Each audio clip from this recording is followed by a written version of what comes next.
Hi, and thank you for the invitation to speak to you today online. It's very much appreciated. It's the middle of the school summer holidays here in the UK, so I very much appreciate being able to join your in-person event as an online speaker. Now it's the morning in the UK, so I'm aware where you are that you will have had a whole day of policy talks already. By now you should have a clear picture of the regulatory climate surrounding gene-edited crops, and you would have already noted that the EU currently views gene-edited plants as GMOs. So for my talk, I would like to explain a bit about the background as to why that is the case. And then we'll focus a little bit on the UK. So what does our departure from the EU mean for us in terms of going forward with developing our own legislation? So I'm a scientist myself. I work at the John Innes Centre, which is a plant and microbial research centre. We're based on the Norwich Research Park, which is on the east of England. And I've been involved in genetic technologies for the last 27 years. I'm part of a platform which offers GM and gene editing resources for the main UK crops, so to an international and UK research community for brassica, barley and wheat transformation. There's been a lot of excitement in the UK surrounding gene editing, and we're beginning to see a lot of startup companies springing up. We're very lucky on the Norwich Research Park that we have a more established company called Tropic Bioscience. Their focus is on gene editing in bananas, coffee and rice, and actually they've just gained USDA exemption from regulations for their gene edited non-browning banana. So it's a really exciting time in the UK for gene editing. So when we talk to policymakers and the public, one thing that comes up quite often is it's still not clear to a lot of people what the difference is between gene editing and GM. And it's really important to distinguish between the two, because gene editing can be used to get to a whole range of different endpoints. So depending on what you do with it, the products will take different regulatory pathways. So genome editing allows us to make very precise changes. So we can use it to make cuts to the DNA. So we're not introducing anything new, simply making cuts. If we introduce two cuts, we can delete sections of genetic sequence, so we're taking out material. Or we can create a cut to the DNA at a precise location. And in the process of the plant trying to repair that DNA break, it can introduce the wrong base, so these A, Cs, Ts and Gs, or it can delete the odd base. So you're introducing a point mutation at that location. And this is often enough to disrupt that particular gene or trait from functioning. So we can consider this to be the upgrade to some traditionally breeding approaches. And in the UK, we use the term precision breeding to clarify where genetic technologies have been used to produce something that could have been produced through traditional breeding approaches. We can also use genome editing to open up the genome at a very precise location and introduce new genetic sequence. So we can consider this to be the upgrade to GM technology. With old style GM technologies, we had no control over where our transgenes inserted. We can always also use gene editing to actually delete and replace genes. So again, the upgrade to GM, and pretty much universally across the globe, where we introduce new genetic sequence, these are considered to be GMOs and they're regulated as such. But where we're making edits to a plant's existing DNA, these will fall under a different regulatory pathway. So what does this mean for us in the EU?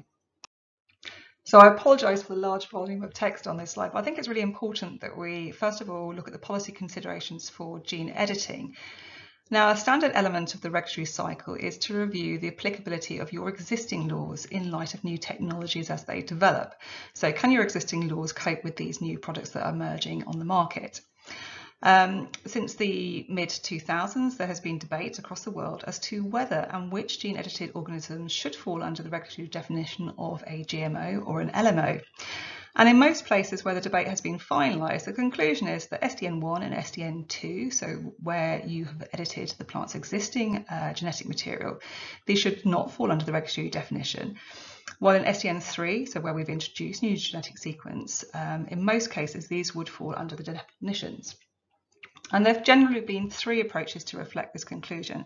So the first is that you keep your regulatory definition as it is, but you issue a further interpretation and clarity of the regulatory definition.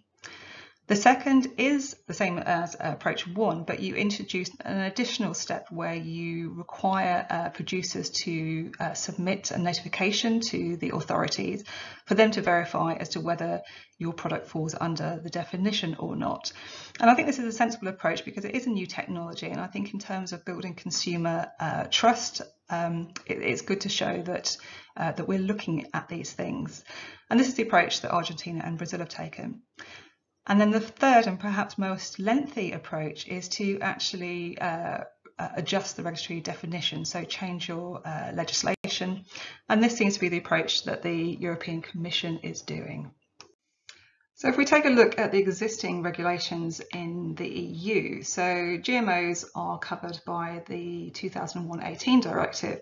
And if we look at the wording of that directive, it defines a GMO as an organism, with the exception of human beings, in which the genetic material has been altered in a way that does not occur naturally. Now, it's important to note that a number of techniques that are used in traditional breeding approaches will also result in an end product that meets the definition of a GMO. So Article 3 of the EU GMO directive actually lists a range of techniques that are actually exempt from the directive. So they meet the definition of a GMO, but they are exempt from the directive. So one of those is mutagenesis. So with mutagenesis, you're exposing your seed to chemical or radiation in order to introduce hundreds of thousands of random mutations throughout the genome. So clearly this is something that would not occur in nature.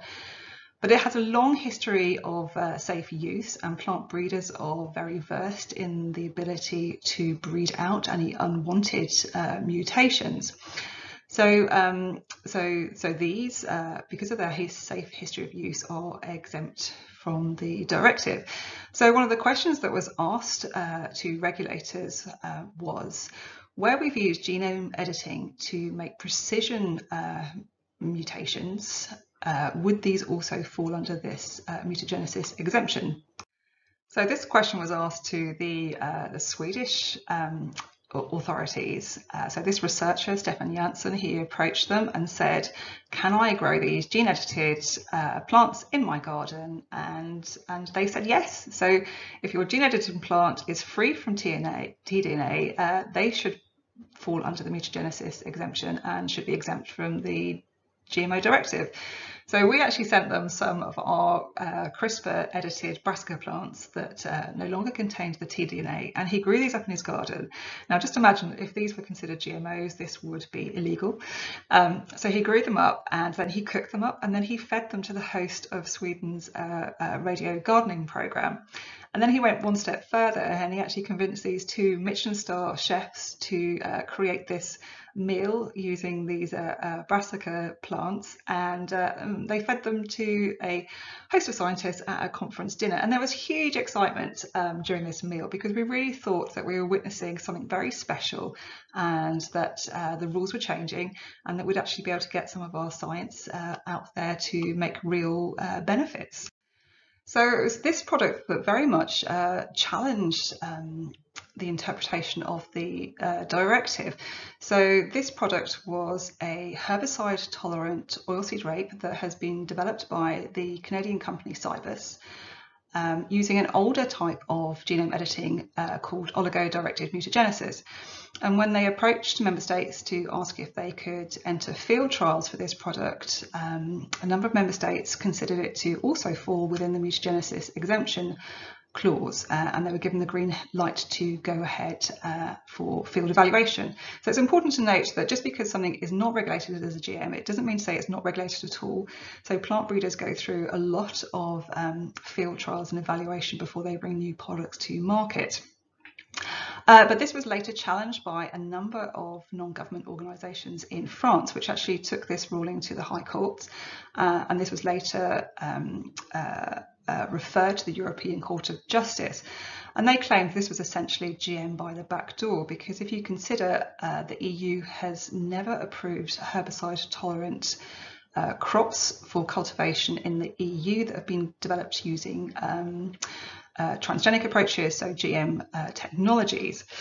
But what's actually interesting is that this product is cultivated widely across the UK and Europe. So this is a product by BASF. So using traditional mutagenesis approaches, the majority of our oilseed rape that we grow in the UK uses Clearfield technology. So this has been developed through mutagenesis, and that is considered to be exempt from the GMO directive because of its safe history of use.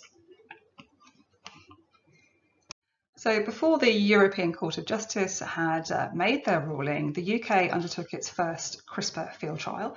So this was carried out at the early part of 2018 at Rothamsted Research. The plants were actually produced by a research group in INRA in France, but they took advantage of the fact that Jonathan Napier's group at Rothamsted were conducting GM field trials of camelina, and they asked if they could include their material within their field trials. But when they approached the competent authority, so DEFRA, which is the government body, so the Department of Environment, Food and Rural Affairs, and also ACO, which is our advisory committee for the release to the environment, they were quite adamant that this should not follow the same pathway as the GM plants, because they considered them to not fall under, to be exempt from the directive. And so they told them to proceed, get them out into the field, but they didn't need the paperwork for the CRISPR gene edited lines. So I think it actually came as quite a shock to the scientific community and industry when the European Court of Justice made their ruling on this herbicide-tolerant crop that had been developed through gene editing using oligo-directed mutagenesis. They concluded that this product would not meet the same exemption, would not be exempt from the GMO directive. And they went on to further clarify that only organisms by means of techniques or methods of mutagenesis which have conventionally been used in a number of applications and have a long safe history of use are excluded from the scope of the directive. So that means for Cibus that this product would need to go through the GMO regulatory approval process. Now, very quickly, rightly or wrongly, the European Court ruling was considered by industry, academics and the press to mean that all genome editing and all CRISPR products would therefore be considered to be GMOs. And it's still not clear as to whether that was the interpretation by the European Court of Justice. So far from clarifying things, I think it left a few question marks in there. But for Cibus, it meant that they could no longer grow their product in the EU without going through the GMO approval process. So in order to gain regulatory approval in the EU, so for cultivation, a producer would need to pass through EFSA's evaluation process. So EFSA is our European Food Safety Authority, and they will assess on the basis of safety to both humans and to the environment. So they will request all the relevant data to make sure that they're happy that these products are safe for cultivation. So EFSA will only put forward products for approval if they consider them to be safe. These then get sent to member states, and there needs to be a majority vote in favour before a product is approved. And there is nearly, well, there's never a majority vote in favour. And in fact, in the last 20 years, only 2 food products have been approved for cultivation for growing in the EU, and actually the number of member states was much smaller when those products were approved. So we've got the insect-resistant maize that's been cultivated in only 2 of 27 member states, and then there was a GM potato that was grown for a very short period of time. So really there's only been 1 product that has been successfully grown in the EU. So when there's no majority approval, this then gets passed back to the European Commission. They can then request further information from EFSA, and it kind of gets stuck in a loop. And actually this this insect-resistant maize you only get approval for 10 years and then it has to be re-evaluated, and that has been stuck pending in the re-evaluation system since 2007. You're allowed to keep cultivating it once you've already had the first approval, but it's still waiting for approval, which goes to show how dysfunctional the system is for GMO cultivation. Now, the EU imports a lot more than it grows, so over 100 products are approved for import. Now, these products will have had their own safety evaluations in their country of origin, but in order to be imported into the EU, they have to be re-evaluated under the EFSA rules. So they will be re-evaluated. They will go through the voting procedure by member states, and there needs to be a majority vote in favour before it gets approved. So there can be quite a delay in getting products approved that are routinely grown in other parts of the world before they're given the approval in the EU. So with regards to gene edited products, I think if gene editing is considered to be GM, then I think this really spells a disaster for the technology in the EU, because I think it will make people really consider whether they want to produce products for EU markets if they think they have to go through all this process for cultivation, but also for trade as well. So it creates huge barriers to trade if products that are considered non-GM in other parts of the world and traded between countries where they have a similar view. I think it's going to have a real stumbling block for the EU. So where are we now? So in April of this year, the European Commission launched a public consultation exercise. So they were seeking stakeholders' views on a proposal for a change to the legal framework for plants obtained by targeted mutagenesis, but also cisgenesis was included for food and feed products. So this consultation has only just finished last month, so July 2022, and any new proposals to legislation isn't expected until later in 2023. So I've kind of covered this already. So if the EU continues to view gene editing as GM, what does this mean for trade? So if we're at odds with the rest of the world, imports coming into the EU will need to go through a GMO approval process. So there will need to be segregation of crops for EU markets so that we can separate non-GM and GM products. And the EU will require labelling and traceability, but how the EU plans to do this, again, needs to be ironed out. So I think we can pretty much see that with the flood of products that are going to come using these new technologies, the GMO directive really isn't fit for purpose. It just takes too long for products to go through the approval process. So it's highly likely that new legislation will be proposed. So some of you may be aware that the UK officially left the EU in January of 2020, so often referred to as Brexit. So DEFRA launched their own consultation exercise at the beginning of 2021, and they sought stakeholders' opinion as to whether new genetic technology, so very much future-proofing, so not just gene editing, should these products be should they continue to be regulated as genetically modified organisms if they could have been produced through traditional breeding approaches? Now, while the majority of industry and academic responses were very positive in support of this proposal, it was quite interesting to see that still on the individual level, 88% of respondents and 64% of businesses still favoured these products being regulated as GMOs. And I think what was quite clear through the consultation exercise and some of the debates going on was it was still not clear by potential consumers of the difference between gene editing and GM. So I think more can be done there.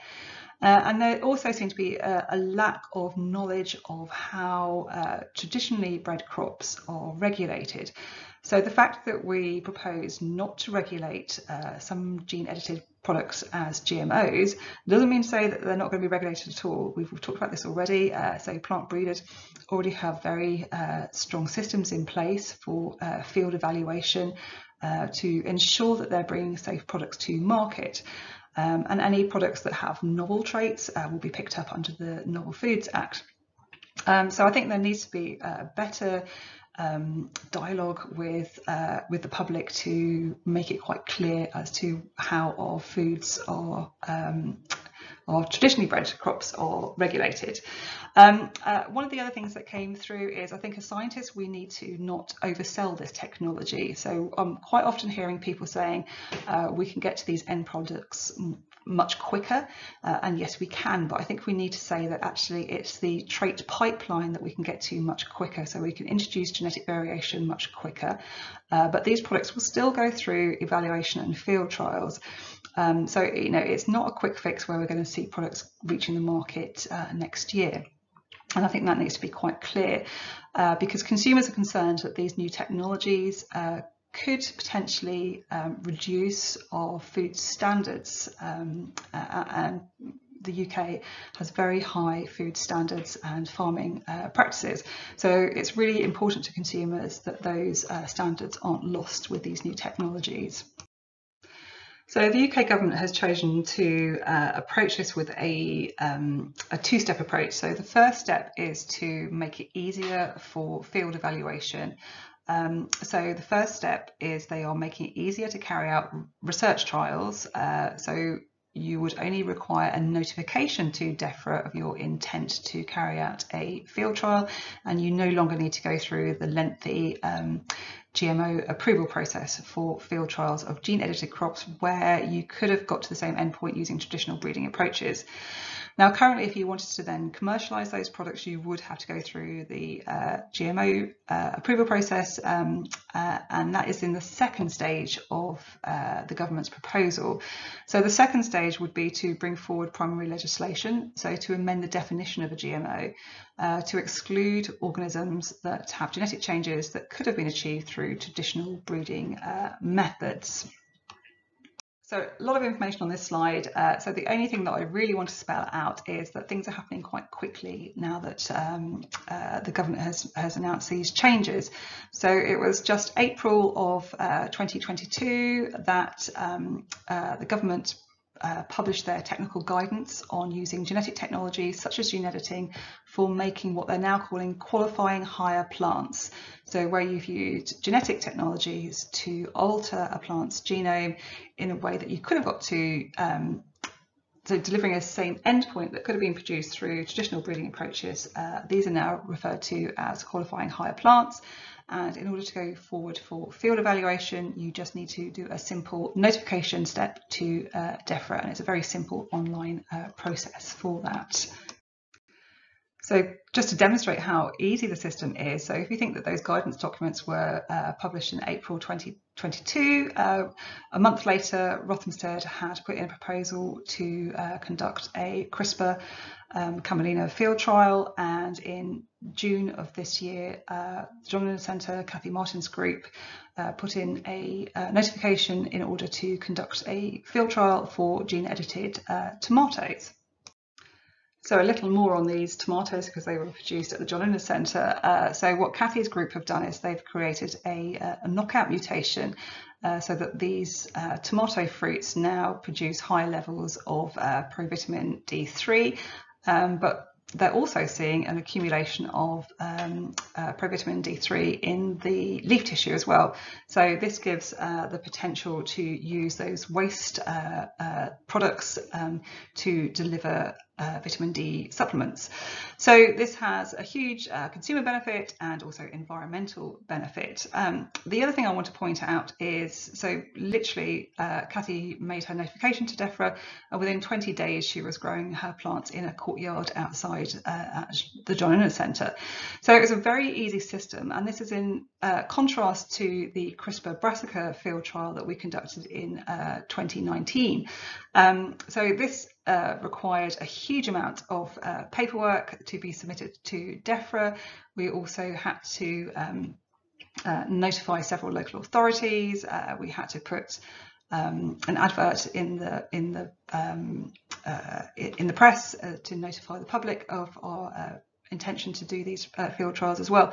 So the cost to conduct that field trial for the licence alone was around about £5,000. You then need to pay DEFRA a fee for inspection throughout the field trial, and just the amount of staff time to produce these documentations. So it really is speeding up our ability to make sure that we're evaluating our research under field conditions. So this is hugely exciting for the scientific community. Now I'm nearing the end of my talk, but I wanted to put this slide in to show you the typical passage involved in bringing a new bill through Parliament. So this is the new genetic technologies or precision breeding bill that's currently going through Parliament, and it's important to note that this currently applies to England only. So the UK is a devolved administration, so this is just for England at the moment. And so this is to bring forward primary legislation to amend the definition of a GMO to exclude organisms that have genetic changes that could have been produced through traditional breeding approaches. So first of all, it has to go through the Houses of Commons. So it's had its first and second reading in the Houses of Commons, then goes to the committee stage. So this is where it almost has that line-by-line scrutiny by members of Parliament, so select members of Parliament from across the parties. And they will call upon expert witnesses. So there'll be people from academia, from industry, different stakeholders. So we've had plant breeders through there, the Soil Association, or organic farming groups. So really getting that broad overview and getting expert opinions on the bill and as to whether the bill will cover what we need it, what the public require and industry require. So they're now at the report stage. This will then go through a third reading in the House of Commons before being passed on to the House of Lords, where it will go through a similar process. And quite often it gets a much tougher time when it goes through the Houses of Lords as well.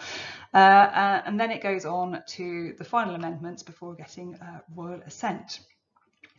Now, you may also be aware that the UK is experiencing a little bit of a hiccup with our government at the moment. So we're expecting to have a new Prime Minister voted in towards sometime in September. And currently our DEFRA Minister has stepped down, resigned as part of this process. So as far as I'm aware, the indications are this isn't slowing the bill down, but it potentially may do. So we'll look to see at what stage this has progressed through Parliament towards the end of the year. But at the moment, indications are it isn't slowing things down. So this new regulatory framework will also contain an authorisation process which will be overseen by the FSA, so our Food Standards Agency, surrounding food and food products produced using precision breeding technology. So they'll be concerned with safety, so the new framework needs to reflect their role to ensure that products produced using these technologies are safe for consumers. They'll look at transparency to make sure that regulatory framework clearly communicates and makes accessible to consumers and other stakeholders whether these products are produced using these new technologies. And there needs to be proportionality as well. So they're proposing a two-tier approach. So all applications for precision bred food and feed will be screened for their similarity to traditionally bred varieties, where the risk is understood and not of concern to consumers, so a much lighter touch. And a second-tier approach, applications that do not allow the risk to be understood will be subjected to an additional step, and so these applications will require proportionate risk assessment to determine the level of risk for consumers. They'll be concerned with traceability, so obviously these products are going to be quite hard to distinguish between those produced through traditional breeding approaches. So any new framework needs to allow us to understand the process by which the product has been developed. Indications are that labelling will not be required, but there needs to be some sort of process for traceability, so whether that becomes adding information to a database. So ultimately what we need to do is build consumer confidence so that the regulatory framework must demonstrate that the consumer's needs and views have been considered. Okay, so the take-home message for the EU, only traditional mutagenesis are considered exempt from the GMO directive. So gene-edited crops currently entering the EU will need to do so under the GMO directive. But clarity is still sought on how the EU will implement this and how they're going to detect and manage traceability. So this is currently under review, but changes to legislation will take time. In the UK, we've been given the go-ahead to conduct field trials under a notification system. But for commercialisation, we need to have this new genetic technologies or precision breeding bill to go through in order to allow precision bred organisms to be treated in line with conventionally bred crops. But it's important that these new technologies really do need to deliver a clear consumer and environmental benefit and not result in reduced food and farming standards. So that's all from me. I'd like to thank you for your attention. I'm also aware that I'm the person that's standing between you escaping for your cold drink after a long day of policy talk. So I'm very happy to answer questions now, but equally I'm very happy to follow up later through email or on social media if you have any questions to ask. So thank you for your attention today.